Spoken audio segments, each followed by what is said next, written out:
Chargers. Touchdown, UCLA. With USC great and NFL stud, Frostee Rucker. The Trojans back in front. And LAFB founder Ryan Dyrud on the Believe Podcast Network and LAFBnetwork.com. This is your destination for Los Angeles football. What's going on, Los Angeles and everyone in the Southland, and welcome to the LA Football Show right here on the LA Football Network and every Friday live on AM the Mightier 1090. Thanks for making us a part of your day, a part of your drive, part of your commute, part of your sit, nap time, whatever it may be. We appreciate it, and I certainly appreciate you tuning in to this show. Got a great show for you today as three of our teams battle this weekend. UCLA is on a bye, so they get a much-needed bye after a tough loss to Utah last weekend. So not much focus on them on this show, but we got three guests. So I'm just going to get right to it because we got three guests for this show coming on. We got Tyler Rowland of the Locked On Titans podcast going to join me to obviously talk about this Rams and Titans Sunday night prime time showdown. It's going to be a great game. And then we have Lee Gowton, who is the managing editor for Bleeding Green Nation, covering the Eagles, part of SB Nation. He's going to help me break down this Chargers and Eagles matchup. And then to end the show, Jacob Rudner, who writes for Sun Devil Source, is going to join me to talk about this Trojans and Sun Devil game down in Tempe.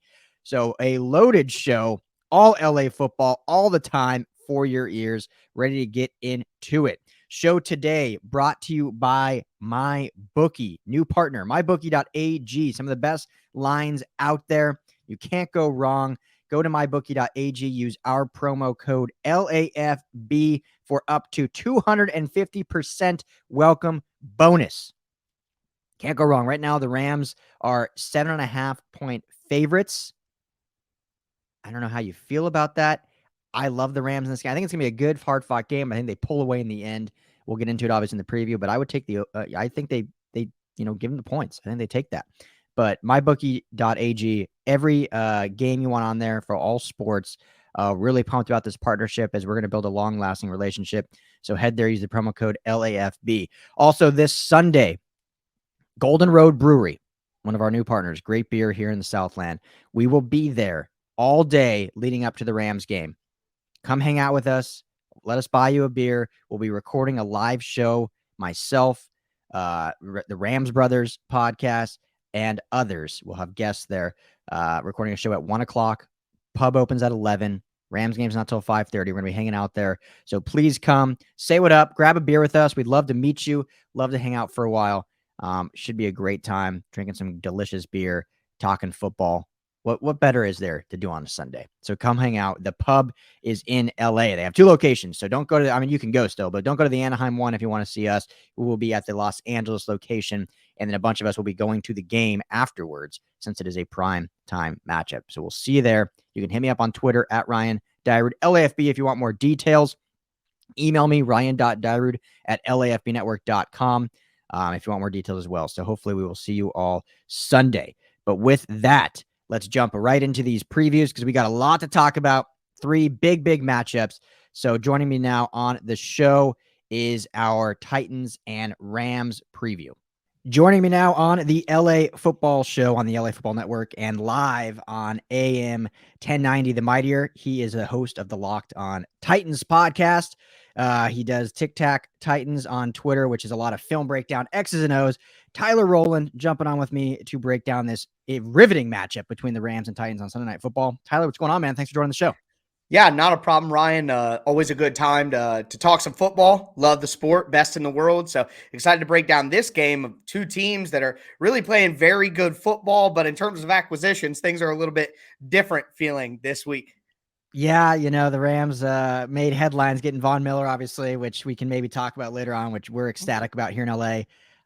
Everyone on my show knows this, but you probably don't. But actually, I grew up in Denver, so I was, as a fan, my childhood team is the Broncos. So seeing Von Miller is bittersweet, seeing him leave my childhood team, but now coming to the team I cover in LA is bittersweet. But I'm happy to have him here and he will certainly be a great addition to this already dynamic defense. But let me start with this. This Titans team, drops a bad, you can say a bad game now that we see how good Arizona is, but drops that game early in the season. And it's kind of like, oh man, was the Arthur Smith loss like a much bigger deal than the media made it? Was this offense really going to roll? And then obviously they corrected things pretty quickly and now are, I believe, if I'm not mistaken, the top team in the AFC, at least in terms of standings.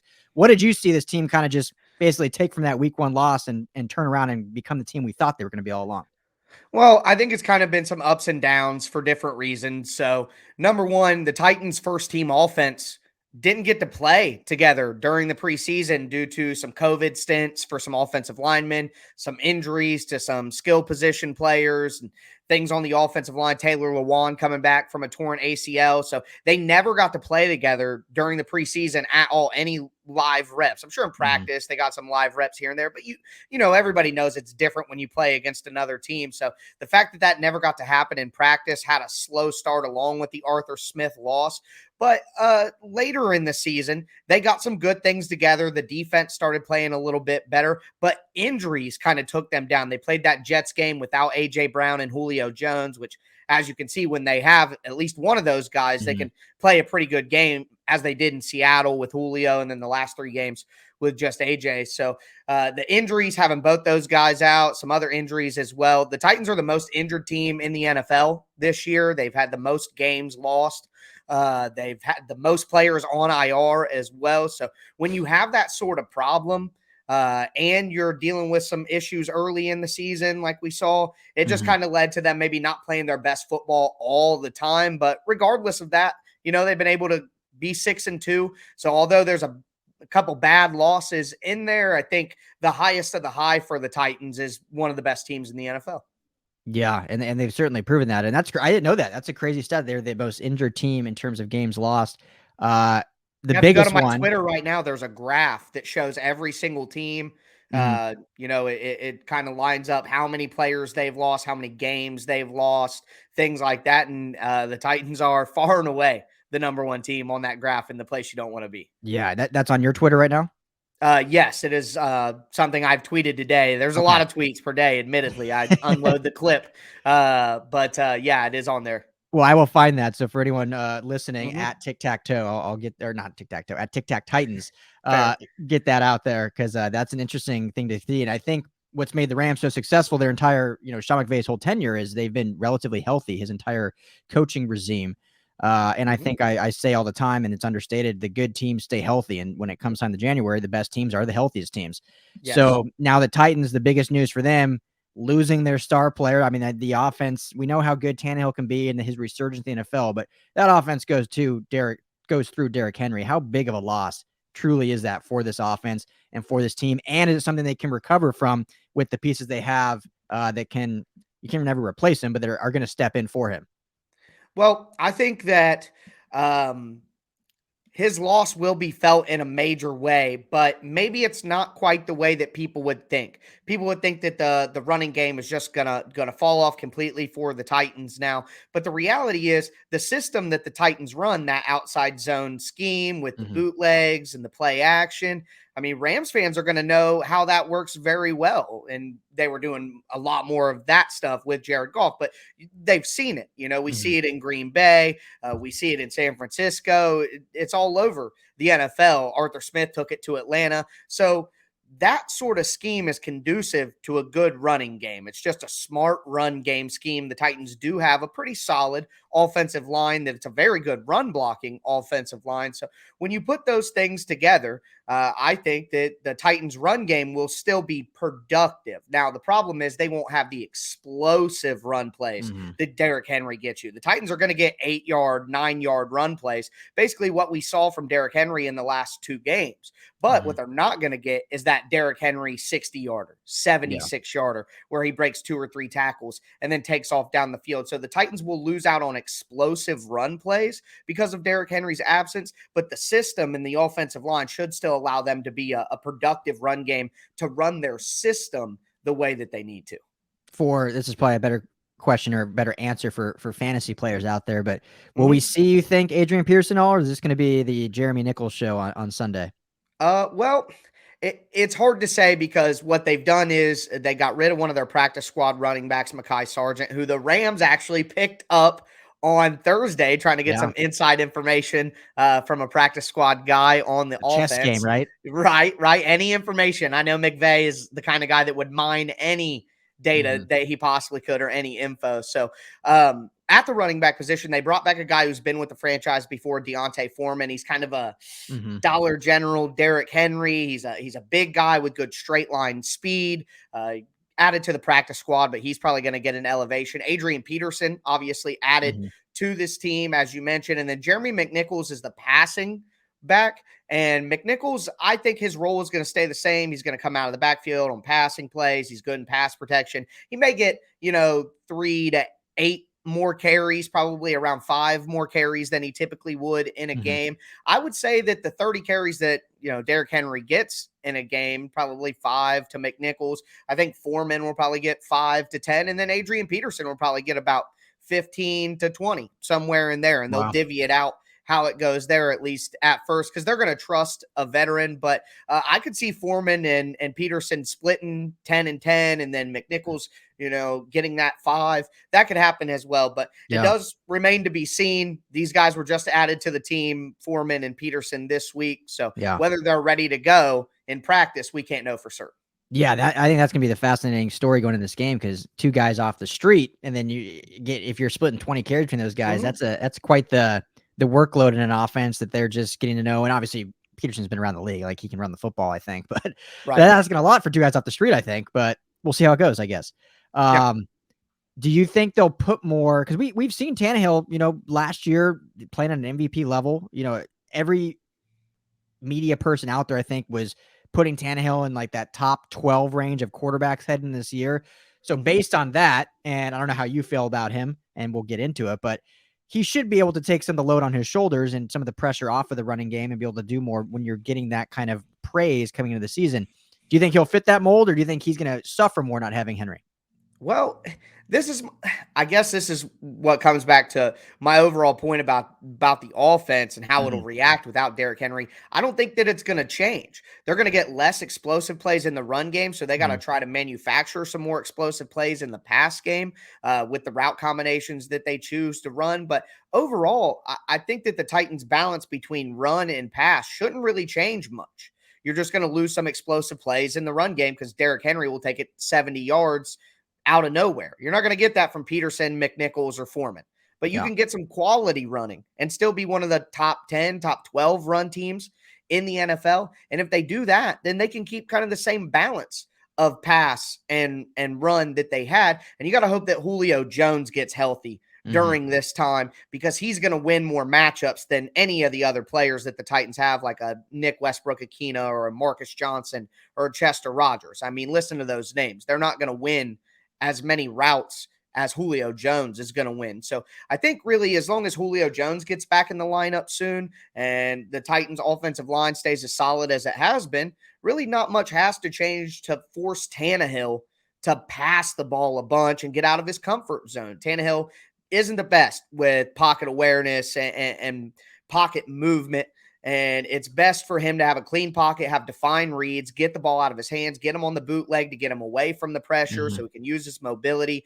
You can't fundamentally change what he does and try to make him do what Matt Stafford's doing right now, dropping back and throwing the ball all over the yard. It's just not who Tannehill is. So I don't think that they want to mess up 2 things, the run game and the pass game, by changing their identity too much. Titans offensive coordinator Todd Downing said in a press conference on Thursday, it would be a disservice for him to jerk the wheel of the offense. And basically he's saying that I don't want to fundamentally change what we're doing. So I think as long as the Titans offensive line can hold their water in the run game and not let it be a complete minus with these new guys, the Titans offense can still function pretty much the same way. Yeah. Tough task now with Von Miller too on the Rams going having Indeed. to keep that going. But obviously he's battled injuries so far, but for Rams fans listening that haven't watched much Titans football, how has the Julio Jones, I don't know if you call it an experiment, but the trade bringing him over, how's it gone so far overall besides the injuries? Well, I think obviously you would like to see more participation from Julio. He's been out for most games. Even in the games he plays, there are some that he doesn't really finish realistically. So you would like to see more, of course. But I think the reality here is that the Titans let Corey Davis and Jonnu Smith go because they had the idea that they would replace him with Julio Jones. Mhm. So as long as you have Julio Jones in the playoffs, I think that he could absolutely pay off on that trade if he makes big plays in the playoffs and the Titans win a Super Bowl or go to a Super Bowl. You know what I mean? Right now, it's the AFC is wide open because Kansas City struggles. So if the Titans can at least have a healthy Julio Jones to help in them playoffs, because I guess the best way to put it is the way that people have beaten the Titans over the last 2.5 years. They crowd the line of scrimmage. They play tight man coverage. And Tannehill isn't the kind of guy who's going to feel comfortable enough all game long with that going on. They stuff up the run game, which can happen late in the playoffs. And who's going to win? A.J. Brown gets shadow coverage. He's got man coverage on him already, and there's a safety over top of him. Who's going to win? Well, now you have Julio instead of Corey Davis. And now you can win in those situations that teams over and over and over again try to use to beat the Titans. So I think you want to keep Tannehill in the right spot, but that's kind of the gist of it. Yeah, we definitely have not seen Julio's best game yet, and a lot of that we allude to is due to, just kind of nursing injuries, and it's a war of attrition. Like we talked about earlier, you want to have the healthiest team going in the January, and I think they're taking it slow with him, Yeah, exactly. The Titans are going to be in the playoff unless the wheels fall off somewhere. They're that good enough team. Right. I think they're well coached enough, and so yeah, you don't need to force him out there and run him plays when he's not fully healthy. You want him to be good to go by January. So looking into this game, and the last thing about the offense, and then we'll shift a little bit to the defense. When you look at the Titans offense going against this vaunted Rams defense that has, fallen off a bit from last year, I don't think they've struggled nearly as much as some people say. That they're still, top 5 in most statistical categories. They still have elite athletes at every level. And now you add Von Miller to that equation. So when you look at just the Titans offense going against this Rams defense, what concerns you, and what do the Titans need to do in order to win this game on offense? Well, obviously what concerns me is the pass rush. I mean, they have 25 sacks on the year. That's the most of any team in the NFL. So you worry about the guys up front. Aaron Donald, Leonard Floyd, both playing absolutely excellent football, getting after it. Of course, you expect that from Aaron Donald, but Floyd really being excellent this year and having more sacks is very impressive. So now you add Von Miller to that. I don't know how much Von Miller will play. We'll talk about that with like Adrian Peterson. Guy nursing an injury already, brand new system. They might get him out there 10 to 15 snaps to pass rush on third down, something like that. But that's still enough to be deadly against a Titans team that's allowed 24 sacks this year through 8 weeks. Last year, that was the amount of sacks they gave up all year. So when you look at that figure, you got to be worried about that. So for the Titans, it comes back to kind of the theme of the conversation. The Titans, you got to run the ball and make sure that you're not in third and long situations too often, 3rd and 8, 3rd and 9, 3rd and 10, to where the Rams can pin their ears back and get those rushers after people. Because one-on-one up front, a guy like right tackle Nate Davis has struggled in pass protection this year. Taylor Lewan and David Quessenberry at tackles have had their own personal struggles in certain individual matchups, good games in there as well. Nate Davis, the guy I'm talking about, he's missed practice 2 days in a row, and he's got a pretty bad injury. If he doesn't play with the concussion, then rookie Dylan Radins could be in there, or an undrafted free agent from last year, Aaron Brewer, could be in there, and Aaron Donald one-on-one with that matchup. It can be very, very deadly. So you got to be in situations where Tannehill can get the ball out of his hands quickly, and that's kind of been the plan for the Titans when they've had pass rushes that are really deadly. So if you can get the ball out of your hands quickly, and you need to be able to do that in 3rd and medium, 3rd and short situations. So that's kind of the key for the Titans, and that goes back to being productive in the run game, not necessarily getting the explosive plays, but get 3, 4, 5 every carry, and we can still operate on offense.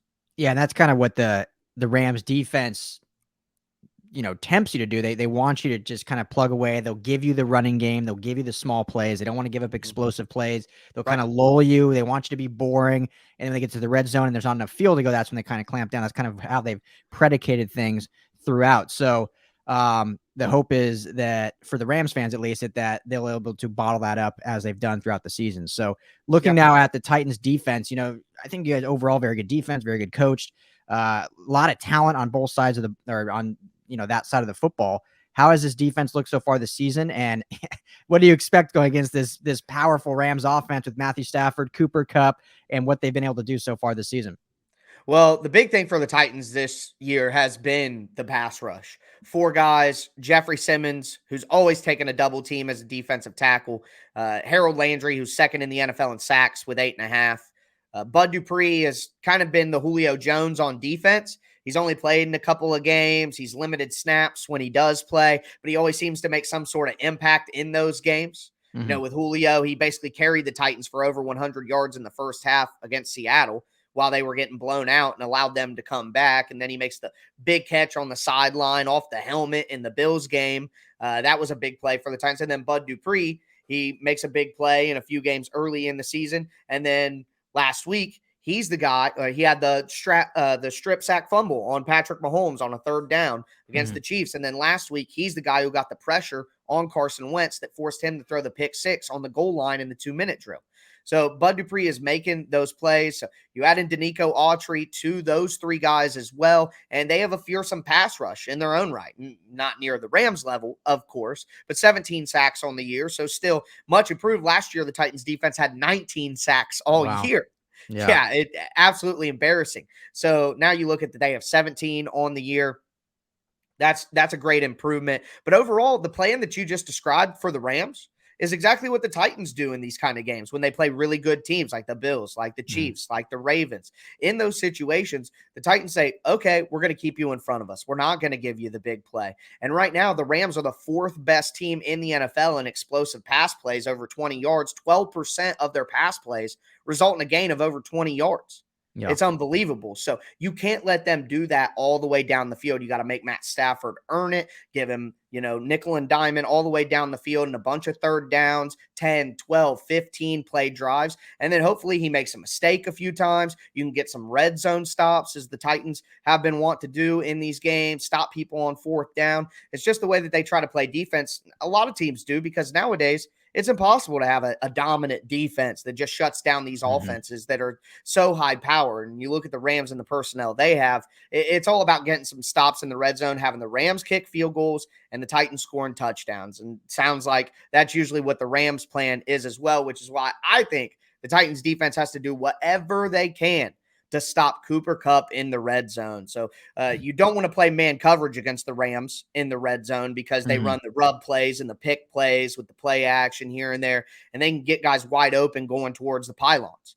And Cooper Kupp scores all the time in situations like that. So the Titans like to, in the red zone, play kind of a man zone hybrid where you're lining up man over a guy, but if this guy goes outside, the outside guy's going to take him. The guy goes inside, the inside guy's going to take him. And that communication will be key in the red zone if they hope to force some field goals on the Rams.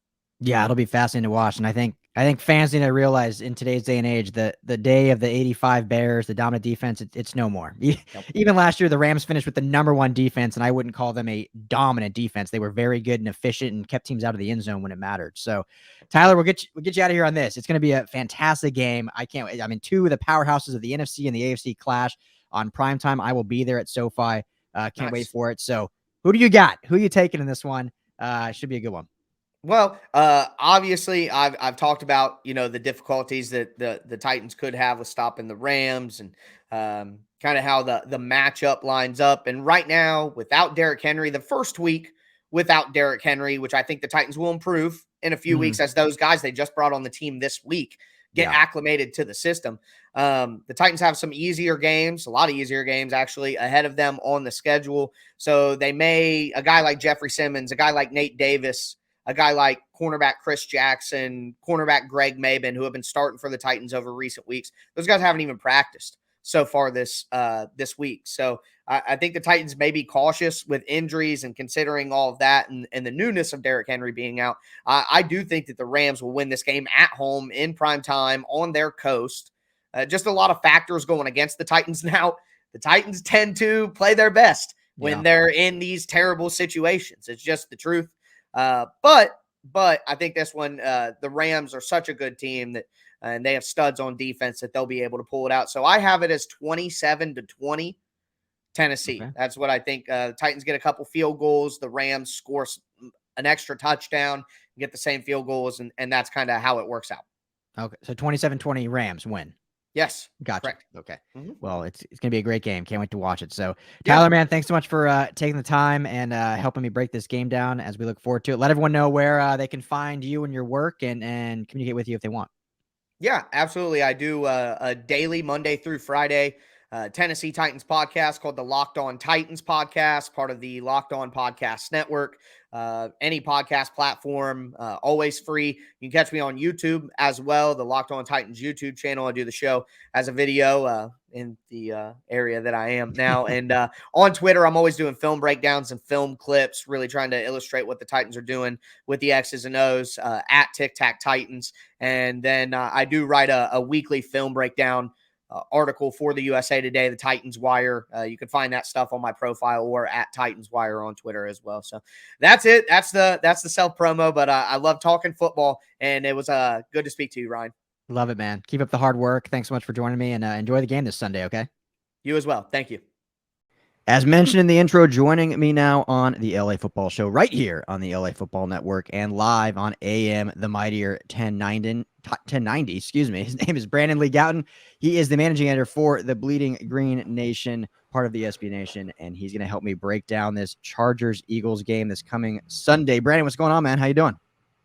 Hey, Ryan. Thanks for having me. Glad to be here. Yeah, absolutely. So excited to get in this game. Our Chargers out here are in a 2-game skid. 3 week of disappointment, I guess. 1 weekend there in the bye, so not really much going on. And Eagles coming off an impressive win last week. Talk to me about how this Eagle team's kind of has, in your opinion, evolved over the season. You know, new head coach Nick Sirianni, actually a former Chargers coach with a different regime here as receivers, and then did some offensive coordinator work, and obviously we know what he did in Indy. So just talk to me about kind of how this Eagles team has evolved throughout the season thus far.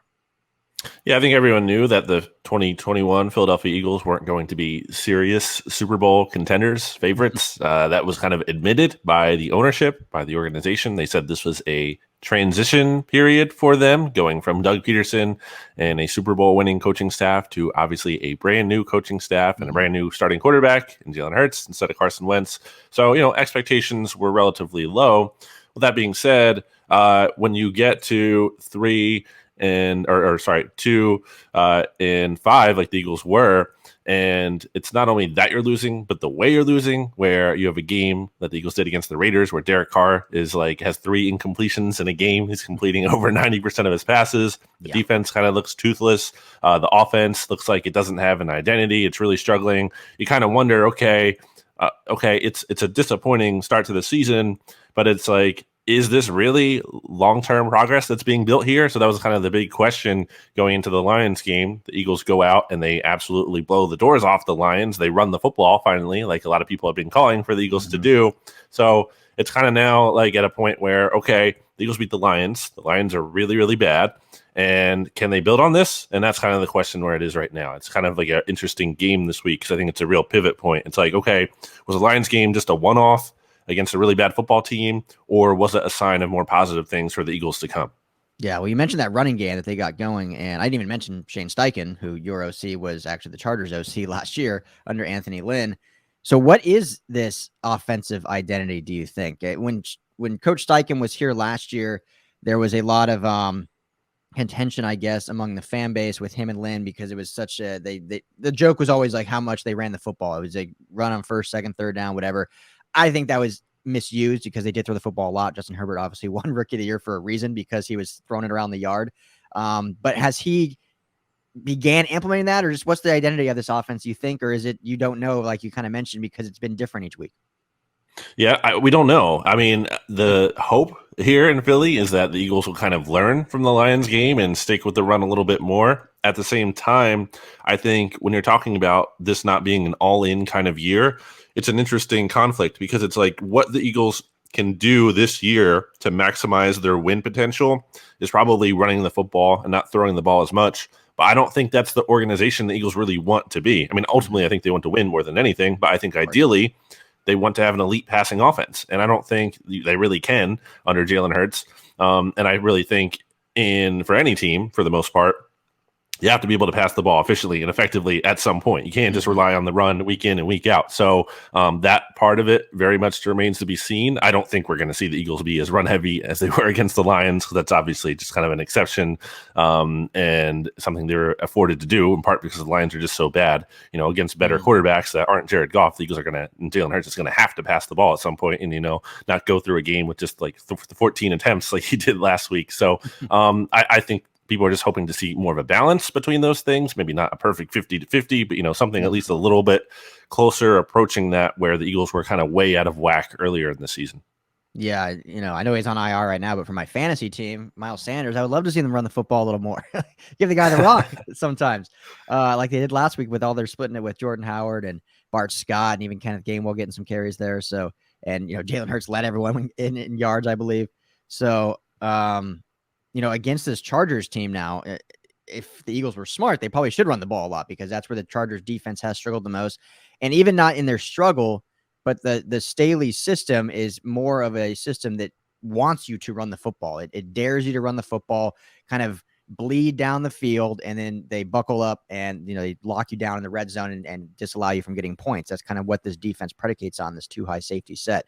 So when you look at this matchup, what do you think this offense for your Eagles, what do they need to do to win this game, I guess, in a sense? Because I think these are two teams that I think the Chargers, in my opinion, if I'm just being honest, I think they're a better football team right now, but they've struggled the last 2 weeks. Eagles are coming off a big win. Anything can happen any given Sunday. So what does this Eagles defense need to do against this this Eagles offense need to do against the Staley-led defense in order to win this football game?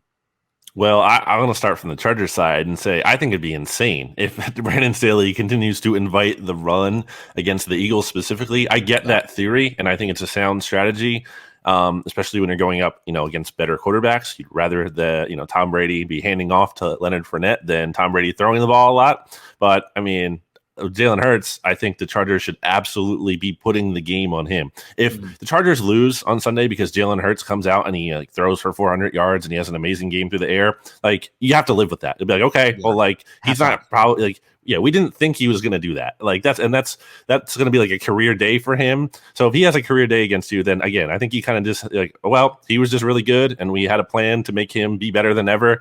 And it just didn't work out. I would not be in a situation where you're just having the Eagles be able to run the ball all day, because clearly, especially coming off of this Lions game, that's something they can do. So I would definitely be looking to kind of challenge Jalen Hurts more and put the game on his shoulders than I would just be allowing the Eagles to do whatever they want to do on the ground. Yeah, is Jalen Hurts, you think, the future of this team, or is it still a work in progress? Is it still kind of a resume builder? Do you think the organization is going to look next year to the draft? And what's your thoughts over on Jalen Hurts and his future? Yeah, I don't think he is. I mean, I can't say 0% chance, because, there's still some of the season left. We'll see what he can do the rest of this year. I think you also have to look at the context of the Eagles' situation moving forward. And there isn't necessarily a, surefire answer. There isn't a Trevor Lawrence, a Joe Burrow in this year's draft class, at least not yet from what we're seeing. And then you also have to consider that the Eagles aren't necessarily guaranteed to get, let's say, a Russell Wilson, who has a no trade clause, or Aaron Rodgers, who also has a no trade clause. And, even if those guys, again, are available, you just don't know if they're going to want to come to Philly, which is absolutely relevant. So when you kind of consider all that, you would think, okay, maybe there's a path where Jalen Hurts just is the best option for the Eagles because they don't have better alternatives. But to me, the Eagles aren't an organization that's going to settle for less at the quarterback position. And I think it is meaningful, to me at least, that when you look at the Eagles' best performance this year, it just was against the Lions. And again, their best offensive performance came when the quarterback was less involved than ever. So that's really not the best thing there. So I think, and obviously Jalen Hurts has his merits. I'm not trying to say he's a worthless player. I think he could kind of be like a Tyrod Taylor kind of level starter in the NFL. Someone, who can start games for a team, but he's never going to be really that long-term franchise kind of guy, a guy you're going to really want to pay like this big money contract to. A really good backup, I think, actually, he could be for, a lot of teams. Or a placeholder, bridge quarterback, something like that. But I don't think you're contending for championships with Jalen Hurts under center. I'd like to see him prove me wrong. Go ahead and do it. But I just don't think we're there right now. Yeah, it'll be very interesting to see kind of how he plays out this season, how the organization decides. Because This is kind of off topic from our preview, but I'm just curious your thoughts as you cover the team, just how the whole thing ended with Carson Wentz and him taking over. Did it seem like that was what the organization wanted? Was it just that it had run its course with Carson Wentz and then Doug Peterson leaving? They were like, let's just give him a shot because we did draft him. Or did they draft him the second round with the thought of him being the future at some point? What was your thoughts on just that whole situation in general? Because it was a very interesting one and a very odd one to kind of see unfold. Very odd indeed. I don't think it was a sign of the Eagles like knowing what they were doing. I thought it was like a galaxy brain kind of move, or like, okay. And also very reactionary, because I think you look at the context and something the Eagles cited a lot when that pick was made, and they were like, well, we got to a spot in the playoffs last year where Josh McCown had to play for most of the game, like a 40-year-old or whatever, Josh McCown, because Carson Wentz got hurt early in that Seattle matchup. So it's like, okay, I get what you're saying, but that doesn't mean you have to go out and spend number 53 overall, which is, a pretty decent second-round pick on a backup quarterback when you just signed your franchise quarterback to a long-term extension. And the context of there was previous drama in Philly, obviously, with Nick Foles winning a Super Bowl and being here, and kind of half of the locker room supporting him and the other half supporting Carson Wentz. So I think it was a terrible move by the organization to add that dynamic here. And it ultimately, I don't think it's the only reason Carson Wentz struggled by any means in 2020, but I think it's a contributing factor. It didn't help. You can't say it helped at all. And so that kind of led things down a bad path. And it's not like the Eagles moved on from Carson Wentz after 2020 because they were all in on Jalen Hurts. That wasn't the case by any means. Okay. I think they had some interest in keeping Carson Wentz, but I think it was pretty clear that Carson Wentz didn't want to be in Philly, and it's kind of hard to force your quarterback to be here when he doesn't want to be here. And you're also looking at a situation where, okay, even if we can fix Carson Wentz, which very much remained to be seen at the time, does it even fit our timeline anymore? Because we need to take a step back. We're not it's not like we're bringing him back next year and we're going all in and we're competing again. We need to reset this thing. So I think the organization absolutely deserves blame for creating the situation where they had to move on from him. But moving on from him itself made sense. I think that was what was right for the team at that time. Yeah, kind of like similar with the Rams, another team we cover. You do the whole Jared Goff contract, and they realized that he just wasn't what they needed. It obviously happened differently than what happened with Philly and Carson, but it's ironic that it happened the same year, the same timeline, the same contract style, a trades, for picks. So, interesting how that ended up. So back to this preview though, this Chargers offense, I think, can be very dynamic. They've struggled a little bit the last 2 weeks or last 2 games against Baltimore and then last week against the Patriots. Justin Herbert, great quarterback, hasn't played well the last 2 weeks. I've been very not shy about it. I haven't been overly critical, but just saying, you know what? I don't think it's been the play calling. I don't think it's been other factors. I think Justin Herbert just hasn't played well. He's missed receivers. He's had bad reads, stuff like this that he is much better than. What do you think the Eagles can do to keep him off that rhythm? Because I've said a lot that the big key to this offense is getting a rhythm early, getting going, being able to establish the run game in some aspects so that it opens things up for Herbert, and then also just allow him to keep on that rhythm throughout the game, that trajectory, and they can open things up for the big play. And they haven't really been able to do that after the first drive the last 2 weeks. So how can the Eagles defense kind of capitalize that and continue this trend for now the third game in a row?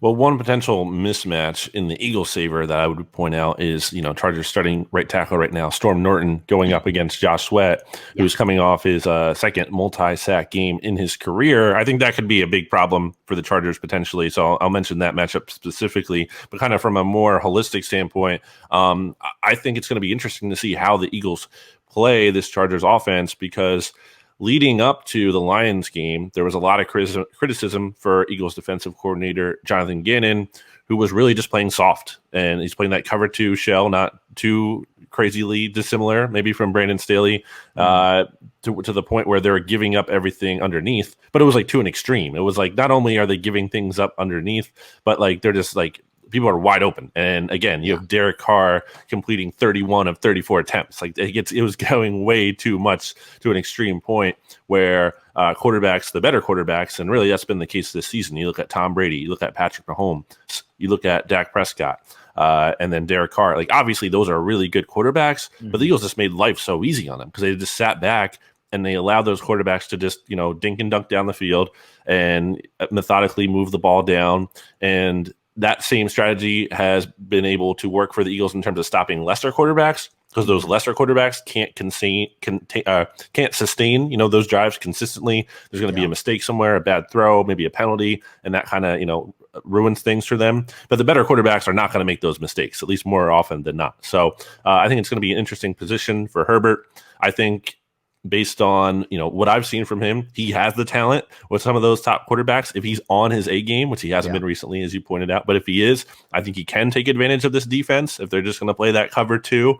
But the Eagles adjusted against the Lions. They blitzed more than they ever did under Jonathan Gannon. They were playing more cover 1 looks. So I don't know if that adjustment is going to carry over. I think it should, but I don't know if it will.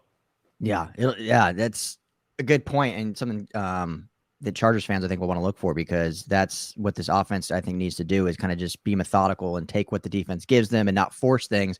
What Herbert's been so great in his career is sometimes he does force things. That's what makes him so fun. Like, that's what makes him like, the Mahomes and the Rodgers, is that they force these pinpoint throws into double coverage, and it makes you drop your draw. And you're like, wow, what great athleticism, what great arm talent.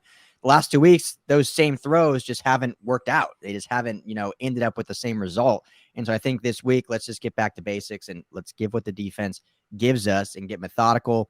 And if, you catch the defense sleeping, then maybe you can get that big play. So have the Eagles defense given up, just because I haven't watched a ton of Eagles football, to be honest, have they given up a lot of big plays, or is it more the, hey, we'll give you underneath, we're not going to let you beat us deep.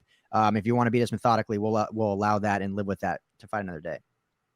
Yeah, that's like their big MO. They don't want to give up big plays, and to their credit, they have done a good job of not doing that. But again, like it's very much at the expense of giving up stuff underneath. It's like they're not giving up big plays because they're playing their two deep safeties like way back. So it's almost like impossible to get a big play down the field against them, because that's just like, it's by design what they're not going to allow the other team to do. Yeah. And if you're the other team, you're probably not going to test that, because it's like, why would you again try to force it when there's just guys running wide open underneath, and there's just a lot easier options than trying to make that throw in a contested spot. So they definitely don't give up the big play. That doesn't mean they can't give up the big play. I think it kind of just looks more so when they have given up big plays, it's more of the catch and run version, tackling, breaking down, or something like that. So I remember Deebo Samuel had a really big reception longest against the Eagles at the time back in week 2. So I know Keenan Allen is a threat to do something like that. So I'll be interesting to see if he can kind of have some big plays against this defense. And then maybe just if these jump ball targets that the Chargers have, which they don't lack, obviously, maybe that can kind of help them too against this defense, where, like you said, Herbert might be willing to be a little bit more aggressive. And even if the Eagles defense is designed to take away those big plays, the Chargers just might be able to out execute them with some jump balls. Yeah. And, Mike Williams has had such a great start to this season and had 2 bad games, or overall, I guess, just hasn't been targeted. I think he's had 4 catches though total in these 2 games, had a couple critical drops. Keenan Allen's had some big drops. So I think this receiving core is going to want to have a big bounce back game and, get after those corners early and hopefully open some things up for him, but we'll certainly see. So Brandon, we'll get you out of here on this. It should be a great game in Philly. Fun kickoff. We actually have someone from the LA Football Network that's going to be there watching it live, which is always fun. Anytime you can get to a game out in Philly. Is it still Lincoln Financial Field? Or is they renamed it? Still Lincoln Financial Field. Great fan base, obviously. But who you got in this one? All right, so it's going to sound like a homer pick. I'm taking the Eagles. It's not because I have unmitigated faith in this team. It's in large part because of, I think, in spite of me, who was critical of the Eagles for. There's a story out there that Brandon Staley didn't even want to come to Philly because Howie Roseman, his presence was here. And then I brought up Justin Herbert's name a lot in terms of the Eagles should be looking for a quarterback not that, and not just settling for Jalen Hurts. So it would only be fitting that the Eagles make me look foolish and then beat that team. That's a big reason why. And also I think kind of just some of the mismatch stuff. I brought up Josh Sweat. We talked about the running game and how I think the Eagles, are going to be able to do that to some extent. Because I'm guessing the Chargers, even if the Chargers adjust and they don't play, too high all the time, and they kind of sell out to stop the run a little bit more, it's kind of hard for me to think they're going to go from very bottom of the league to suddenly the best team at stopping the run. So, even if they adjust, there still could be some struggles there. So I think it's going to be a close game. I'm going to take the Eagles to win.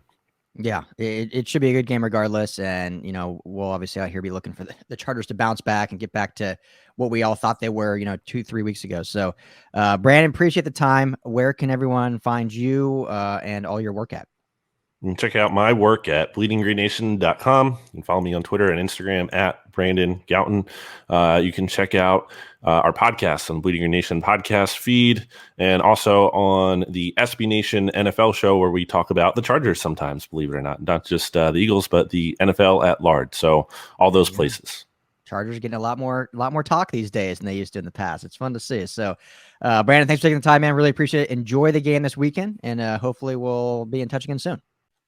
Joining me now on the LA Football Show, right here on the LA Football Network and live on AM the Mightier 1090. He is a reporter for the Sun Devils Source. You can find him on Twitter at Jacob_Rudner. Jacob, what's going on, man? Thanks so much for joining me and helping me break down this SC ASU matchup. Yeah, Ryan, thank you so much for having me. I appreciate being on the show. Absolutely. No, it's my pleasure. So, well, yeah, I mean, this is an interesting game because I think preseason, I had this circled as potentially deciding the Pac-12 South. I think coming into this year, my expectations, a lot, and many were too, were probably USC, ASU, and Utah were like the big three in the Pac-12 South. And then UCLA, I thought could surprise some people, which they did early on and have since kind of regressed a little bit. But now SC, we all know what's gone on with them. But what's been kind of just the thoughts with ASU, because they do still have a shot sitting at 5-3. So walk us through here in LA that haven't really followed them too closely, kind of what their season's been like up to this point, 8 weeks in.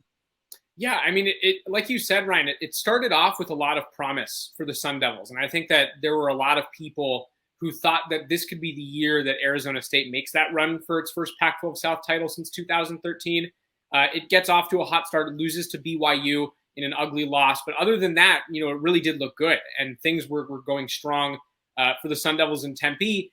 And then only recently did the team really start to slow up. They lost to Utah 35-21, completely shut out in the second half of that game. And then last week, they lose 34-21 to Washington State, basically shut out again in the first half until, the final minutes right before halftime. Mm-hmm. So it was a promising start to the season for these Sun Devils. And now they're kind of in this position where they are going to rely on the help of a team like Utah, who's in first place in the Pac-12 South, if they want to have a shot at the title.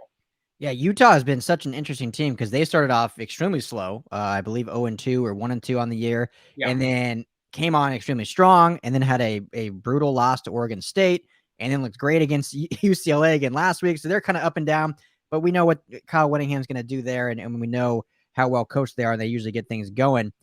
What's been the thought on Herm Edwards when you look at coaching? Because I think I liked the hire when they brought him in. I thought he was, a good character guy, and I hadn't seen him much in college ranks, but I thought, hey, it could be good fun for the program, jumpstart it. But it seems like they have these high expectations every year that never quite get met. What's the thought in Tempe among the fan base with Herm Edwards? Are they still high on him, or is that seat getting a little warm down there? I don't know that I would go as far as to say that the seat is getting warm yet necessarily, but I would say that there is a general sense of disappointment as it pertains directly to this year. Just last week alone when ASU played Washington State, by the end of the first quarter, fans were booing. And if you listen closely, there were chants coming from the student section, "Fire Herm." Mm-hmm. So, this was a program that 4 years ago, there were a lot of people who are jumping on the Herm train, the whole you play to win the game thing that starts to go on, and everybody is very excited about the hire. And I think that has cooled to a degree, and even more so in the last couple of weeks with these back-to-back losses, particularly because, like I said, this was an ASU team that had a lot of potential. It returned a lot of its starters from last year, 10 on defense if you're going to exclude Jermaine Lole, the defensive tackle, who suffered a season-ending injury before the season. And so 10 of 11 there. You have 9 of 11 on the offensive side. It's supposedly the most super seniors, so-called super seniors in the country.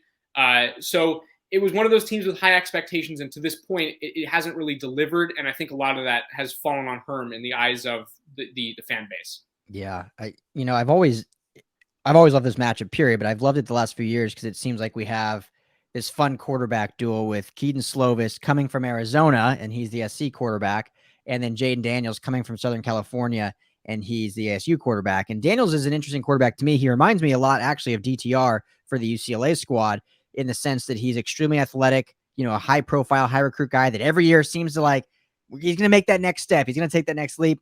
And you would know better than me because I don't follow ASU a ton, but it doesn't seem like he ever really quite meets those expectations. What's the the vibe on him? How has his season been thus far? Has he developed better as a passer, or is he still kind of just that athletic athlete that can make plays, but he's not a great pocket passer yet?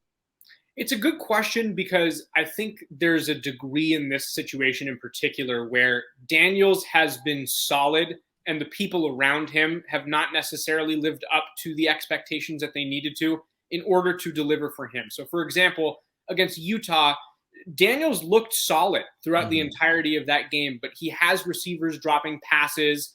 And there are certainly some situations where, it is on him for a mistake that's made. But I would say that there have been a lot of mistakes around him that have made him look maybe not necessarily like he's having the best campaign overall. And then at the same time, there is an uptick in interceptions. He has thrown a lot more jeopardy balls than I think we've seen in the last 2 years with him. But the reality is, and you have to kind of look at it this way too, he only really got 4 games as a sophomore at ASU. He comes in as a true freshman and he plays right away. So relative to what a normal starting quarterback who is a year 3 starter at a university might look like, I think that there's an argument to be made that he could be a little bit behind the curve in that regard. So do I think that he has looked solid for the Sun Devils this year? Absolutely. He is tremendous with his legs. He knows how to make a play when he has to make a play. I still do think that he has that spark late in games that we saw with him as a true freshman. But I would also say that there have been some areas where there needs to be improvement. And he has looked below average for a third-year starter for sure. And obviously this is just all speculation in your opinion, but do you think he'll be back for a senior season? Or do you think he'll forego and take his chances with the draft and the combine and all that? It's tough. I think that there are a lot of factors that kind of go around that. I mean, it's no secret at this point that there's an NCAA investigation into Arizona State's recruiting practices. And depending on how that plays out, I'm certain that could be a factor in whatever decision he makes. Totally. But, that being said, he is kind of one of those guys where if he doesn't feel like he has the draft stock that he might have anticipated a year ago or 2 years ago, it's entirely possible that he returns. So I would say it's really up in the air right now. I do think that there are a lot of things that need to play out with the remainder of the season and then over the off season before that can really become clear. Yeah, a lot of football to be played, and you can certainly increase his draft stock from here until then. And it's interesting because USC has a similar situation in the sense that Keaton Slovis going into this year, I think by many circles was considered probably a first-round pick after the season. And he has certainly struggled to an extent. And then we get the rise of Jackson Dart and what he has done so far and basically his becoming the face of the team. But we'll still see Slovis a lot throughout the rest of the year. But now it's like, does Slovis go to the draft? Does he transfer and get another year in under his belt? Does he stay with SC and just battle out with Jackson Dart? So a lot of uncertainty for our quarterback situation as well. Jacob, when you look specifically at this game, what is it that for SC listeners listening to the show that don't know, what is it that that ASU does well, whether it's offensively, defensively, and what do they need to do extremely well in order to beat the Trojans this coming Saturday at 7:30? Yeah, I'll start offensively, and the clear standout with this Arizona State offense is its running game. There's no denying it. This is a group that was able to run for at least 150 yards in 11 straight regular season games, so that doesn't include its bowl game in 2019. And it has been potent. It's averaging almost 200 yards a game on the ground. It has 3 running backs who are fully capable of carrying by themselves a Division I football team in Daniel Nagata, Diamante Trainum, and Rashad White. And then, Ryan, like you mentioned, Jaden Daniels is a fully capable runner as well. And we've seen him impact games with his legs from the second he got to Arizona State, and that has continued over the course of the last 3 years, if you want to call last year's COVID season a year. Yeah. So offensively, it's going to be about how ASU does on the ground. Will it be able to establish its run game? And then, the other thing with this offense is the Trojans have allowed, I think it's just over 8 yards per pass attempt. And the Sun Devils kind of had this opportunity that they haven't necessarily had in other games where they can start connecting on those short to medium passes with LV Bunkley Shelton, with Ricky Pearsall, with tight end Curtis Hodges, who I should note, we did not see him practice on Wednesday, so it's kind of up in the air about whether or not he'll play. But I do think that there's potential for that kind of dink and dunk passing game. I do think ASU has the potential for the shot plays with play actions if it can get the run game going. But again, the key, it all goes back to whether or not it's able to run the ball offensively. So I don't know if this is a fair question, I guess, then, but since you mentioned the run game is the important thing, but we've seen in the last few years some great receivers come out of Arizona State with N'Keal Harry and then Brandon Ayuk. Is there a receiver, like a budding star on this team, or is it basically a run first team and kind of role players on the outside?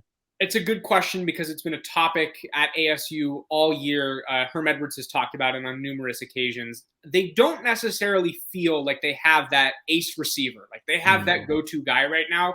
I think that the general sense is that it's more of a receiver by staff situation. That being said, Ricky Pearsall has really stood out as the playmaker among that unit. And then I mentioned him a second ago, but Curtis Hodges, ASU's tight end, is having a phenomenal season. He actually leads the team in yards per reception among receivers with at least 2 catches at 20.29, which is a fairly remarkable number. Yeah. So the answer is no, not really right now, but I do think that there are some standout guys. Yeah, it'll be fun to see how they go, because I feel like USC coming into the year especially has, a lot of talent on the outside in regards to cornerbacks, and they just have underperformed, unfortunately, with Chris Steele and others that have just not played up to that hype that we all thought. And part of that's been coaching and just SC's a mess. I mean, it's a mess out here in LA, and we're just trying to get through the season. I love these kids and I love Coach Williams and what he's done, but he's just been given an unfair situation, unfortunately. So, looking at the SC offense and the ASU defense, obviously I'm sure you know the news, but Drake London, who in my opinion is the best receiver in the country. I know I'm biased in that, but just watching the guy week in and week out, the dude is a baller. He just get the ball in his hands and they at least have a shot. They at least have a chance when he has it. Well, he's done. So you lose a huge piece of this offense that basically when things weren't going right, he was the kind of fix it. He was the Band-Aid that could make things go. But they do have a guy that actually has stepped up in the last few weeks named Keontae Ingram at the running back position, who has kind of changed how this offense goes from, I know they're an air raid offense, but they've actually been more ground and pound as of late with Ingram. He's had over 28 carries the last, 2 games. So how is ASU's rush defense? Because obviously I think it's going to be a heavy run attack for the Trojans this week without having Drake London. So how does ASU, do you think, will actually defend that? Well, I'll start by saying that I think that Drake London's injury, which is obviously a huge loss for the Trojans, actually presents a fairly interesting wrinkle to this game because it's going to force Arizona State to defend a whole lot more than it probably would have if Drake London was active. Yeah. Drake London is the clear, obvious focus for this USC offense. The ball is going in his direction more than it will anybody else. And now, no matter what. 3 guys on and they don't care. Get it to them. and now, like you said, you have a situation where is USC going to start running the ball? And at the very least, is it going to start, spreading its attack out between its pass and its rush more evenly than we've seen in the last couple of weeks? And I think the answer to that is yes, without your best receiver. So that being said, it will be important for Arizona State to slow down the run. And that's something it hasn't been able to do in the last 2 weeks. It's allowed 374 rushing yards to 2 combined opponents in 2 weeks, Washington State and Utah. And by the way, I will add, Washington State rushes for 166 yards and Washington State doesn't run the ball. No, they're at the bottom of the pack. Exactly. It's another one of those teams that tends to lean through the air. So I do think that ASU's defense is going to have to be sharper than it would have expected in its rushing defense, something that it's struggled to do in recent weeks. And that is going to present a really interesting factor in this game, because the passing attack might not be leaned on as heavily as it was even a week ago for USC. Yeah, no, absolutely. And, some guys I think will step up. Kyle Ford, Taj Washington, I think are 2 good receivers that are fully capable, but you lose a guy like Drake London, it's going to be really hard to move the ball in certain situations. So, Jacob, thanks so much for joining me. I'll get you out of here on this 2-parter. So first, who do you like in this game? I think ASU, I think, is the better football team right now, better coach team. They have more, continuity right now just because it's just a mess with SC. But SC still has talented players, can still surprise people. I think they'll give them a good shot. So who do you like in the game? And then how do you like ASU's chances for the rest of the season, contending for the Pac-12 championship, not just the South, but as a whole? I will say for this game, I think that Arizona State has the upper edge, and I'm going to pick them to win it. I actually said on our podcast that ASU would win the game 31-24. I'm sticking with that prediction. I think that it's going to be a close game, but I do think that because of the reasons that you just outlined yourself, I would say that ASU has the advantage at the moment. I do think it could unravel, but at the moment, ASU. And then, looking forward to the rest of the season, I think that ASU actually has a pretty tough go of things. This USC game is not a gimme. Even if USC is struggling, it is not a gimme. And then you look at the next 2 weeks for the Sun Devils, and they travel to Washington. They come back to Tempe, and then they travel to Oregon State. So 2 November Pacific Northwest games, and then they come back for the Territorial Cup against Arizona, which is almost an automatic win. At the moment, I don't think the Sun Devils win the South. I think that Utah has, the head of steam here, and they're hot. And I just don't see from the Sun Devils the same, heat. It just hasn't been there. You lose to Washington State, and you're going into a part of your schedule that, really only gets tougher. So I think that they make it competitive. I don't know that they get there, though. Yeah, and playing in the Pacific Northwest and Corvallis and whatnot in late November is no easy thing for especially a desert team like Arizona State or an LA team for that matter. So it'll be interesting though. And yeah, Utah just looks really good right now. I think that Oregon State game was just an odd loss after how well they had been playing, and they jumped 14-0 and then kind of fell apart in the second half. But Cam Rising's playing good, so be a tough battle, but we never know. That's why they play the games on Saturdays, right? So. Well, Jacob, thank you so much for joining me. Where can everyone find you and your work and all the great stuff you do? Yeah, you mentioned it earlier in the show. You can find me on Twitter at Jacob_Rudner. And definitely make sure you check us out at sundevilsource.com. We have a lot of great content about Arizona State, and certainly can get you ready for this Pac-12 South matchup from the Arizona State perspective. So, thank you, Ryan, for having me on the show. There you go. Absolutely. So enjoy the game. If I'm ever out in that area, I'll definitely hit you up, and hopefully we can play a round of 18 or something. Absolutely. Looking forward to it. That's going to do it for the LA Football Show this week. Thank you to our guests for joining on, and especially thank you to you, the listeners who make this all possible. I'm so pumped seeing the growth of the show, so pumped seeing the growth of our network, the LA Football Network, and it's all because of you guys. So thank you so much. Keep tuning in. Keep giving us feedback. Keep helping us grow. Hopefully we will see you on Sunday at Golden Road Brewery in Los Angeles.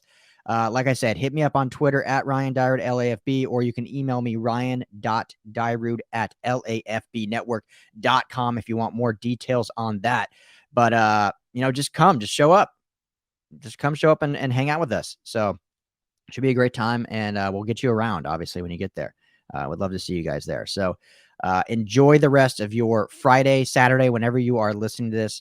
And, let's go Trojans, let's go Chargers, let's go Rams, let's go 3-0 on the weekend for LA Football. This is the LA Football Show. I'm your host, Ryan Dyrud. Be safe, be well. See you all soon. Peace.